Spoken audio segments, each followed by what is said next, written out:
Assalamualaikum warahmatullahi wabarakatuh. Selamat datang di channel Sobat Wanita.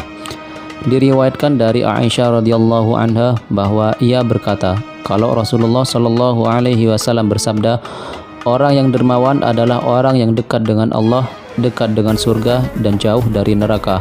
Sedangkan orang yang pelit adalah orang yang jauh dari Allah, jauh dari makhluk, jauh dari surga dan dekat dengan neraka.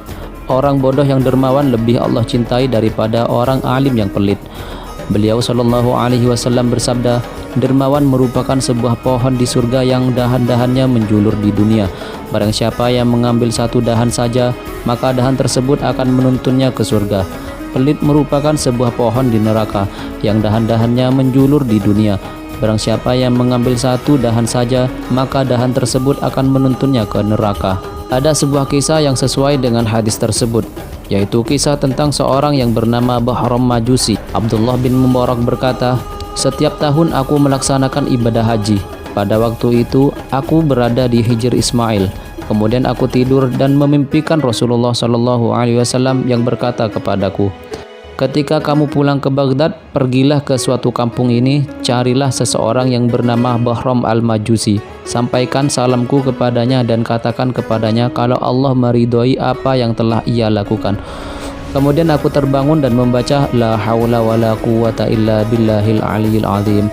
Mimpi ini berasal dari setan. Kemudian aku berwudu, sholat dan tawaf di Ka'bah sebisa mungkin. Di tengah-tengah aktivitas ibadahku, aku merasa ngantuk dan tertidur. Di dalam tidurku, aku memimpikan mimpi yang sama seperti sebelumnya sebanyak 3 kali. Ketika aku telah menyelesaikan ibadah hajiku, aku pun pulang ke Baghdad dan mencari kampung dan alamat yang disebutkan oleh Rasulullah Shallallahu Alaihi Wasallam dalam mimpiku. Kemudian aku mendapati laki-laki tua. Apakah kamu adalah Bahram al-Majusi? Tanyaku. Ya, aku adalah Bahram al-Majusi. Jawabnya. Apakah kamu memiliki suatu amal baik di sisi Allah? Tanyaku. Ya, aku memilikinya. Aku pernah menghutangi orang-orang 10 dirham dan menagihnya 11 dirham. Menurutku ini adalah perbuatan baik. Jawabnya. Itu merupakan perbuatan yang haram. Apakah ada perbuatan baik selain itu? Ya, ada. Aku memiliki 4 anak perempuan dan 4 anak laki-laki. Kemudian aku menikahkan masing-masing 4 anak perempuanku dengan masing-masing 4 anak laki-lakiku. Itu juga merupakan perbuatan yang haram. Apakah ada perbuatan baik selain itu? Ya, ada. Aku mengadakan suatu acara walimah bagi orang-orang Majusi ketika aku menikahkan anak-anak perempuanku itu. Itu juga merupakan perbuatan yang haram. Apakah ada perbuatan baik selain itu? Ya, ada. Aku memiliki seorang anak perempuan lagi yang sangat cantik. Kemudian aku tidak mendapati laki-laki yang sepadan dengannya. Akhirnya aku nikahi sendiri dan mengadakan walimah pada malam hari itu, yaitu malam pertamaku dengannya. Orang-orang Majusi yang hadir pada malam itu adalah lebih dari 1000 orang. Itu juga merupakan perbuatan yang haram. Apakah ada perbuatan baik selain itu? Ya, ada. Pada malam hari di mana aku hendak menggauli anak perempuanku itu, ada seorang wanita muslimah dari ahli penganut agamamu menyalakan obornya lewat oborku. Kemudian ia pulang dan memadamkan obornya. Kemudian aku menggauli anak perempuanku untuk yang kedua kalinya. Tiba-tiba aku melihat wanita muslimah itu menyalakan obornya lagi melalui oborku.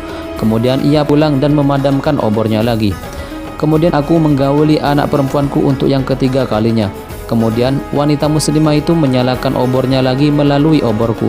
Kemudian ia pulang dan ia memadamkan obornya lagi. Kemudian aku curiga, barangkali wanita muslimah ini adalah mata-mata untuk mencuri. Lalu aku membuntutinya dari belakang. Aku melihat ia masuk ke dalam rumahnya dan menemui anak-anak perempuannya. Mereka berkata kepadanya, "Oh ibu, apakah kamu membawa suatu makanan? Kita sudah tidak kuat dan tidak tahan karena lapar." Kemudian wanita muslimah itu meneteskan air mata dan berkata, "Aku malu kepada Allah kalau aku meminta kepada selainnya, apalagi kepada musuh Allah, yaitu orang Majusi." Setelah aku mendengar perkataannya itu, aku pun pulang ke rumah. Aku mengambil wadah dan mengisinya banyak makanan. Kemudian aku pergi ke rumah wanita muslimah itu. Abdullah bin Mubarak pun berkata, ini baru merupakan perbuatan yang baik. Ada kabar gembira untukmu.